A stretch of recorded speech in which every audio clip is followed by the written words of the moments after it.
palpable buzz in the arena right now. People are in a holiday mood. The reverse retro jerseys, lots of kids here at the game tonight. Hopefully these teams, as they usually do, will put on a good show for everybody. Yeah, Hunter, I think when they looked at the schedule, the Sharks, they tried to plan for this night. Now it's happening, and it's all literally coming together. Here on our program, we welcome in Ted Ramey of the Sharks Audio Network. We'll get you a jersey eventually, I guess. You guys look incredible, though. Like, as a media member, Brodie, you know this. We wait for the free things, but I would pay for this. This looks incredible. It's also kind of a history lesson, Ted. You and I, brothers from another mother, so to speak, spent all of our lives here in the Bay Area, but neither of us old enough to actually remember the California Golden Seals. You have to be in your 50s, 60s, or beyond. So tonight, yeah, this looks great. This is a cool, trendy thing.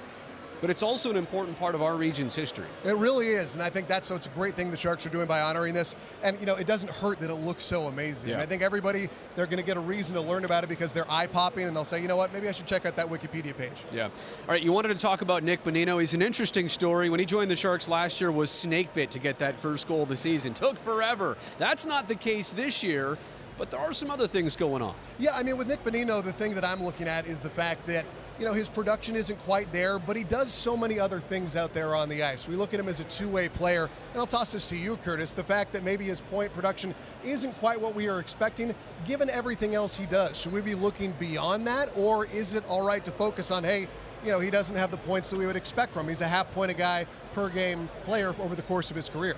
Sounds like my career when I came to San Jose.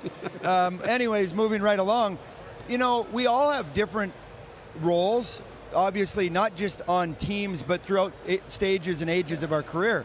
And I think Nick Bonino, if they brought him in here to be a top center, people are going to be misunderstood. What they're bringing him in for is that he's been there, done that. So even when the team's struggling, you got to have that stable force inside the locker room, and it has nothing to do with hockey.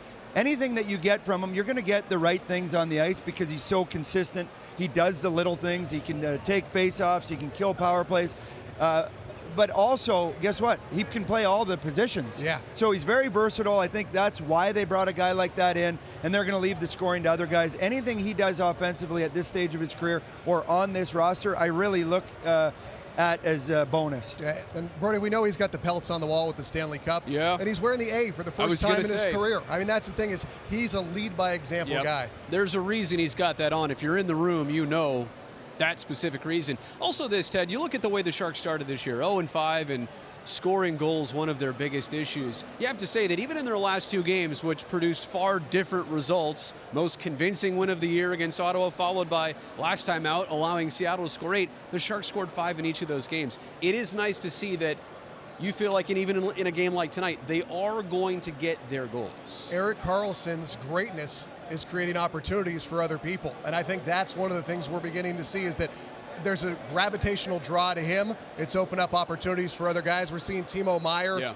play exactly like we expected him to play. We didn't expect him to have that slow start. Right. Same thing with Tomas Hertl. Logan Couture's been on fire. It was only a matter of time, and now there's that regression to the mean. Sharks are putting the puck in the back of the net. A lot of Sharks skaters, Brownie, are going to hope that November is like 45 days long. Well, absolutely, and that's the way you feel as a player when you get it rolling. We talk about you score in bunches. The one thing that I cannot allow not to be talked about, though, is we're going to have to figure out the other side of the game. Yeah. Obviously, 10 goals in 2 games is all the offense any team should need. Unfortunately, it hasn't been so in that game in Seattle. They're going to want to clean that up. You just wanted to mention 2 or fewer. We'll get to that hopefully later on tonight. Ted, thank you so much for doing this. Thank you, Brodie. Sharks Audio Network, Morning Tide, Ted Ramey, the host of your favorite Sharks podcast. All right, we'll check in with Timo Meier, do an interview with him during warm-ups in our next segment. He had the Hattie last game, plus how EK65's on fire.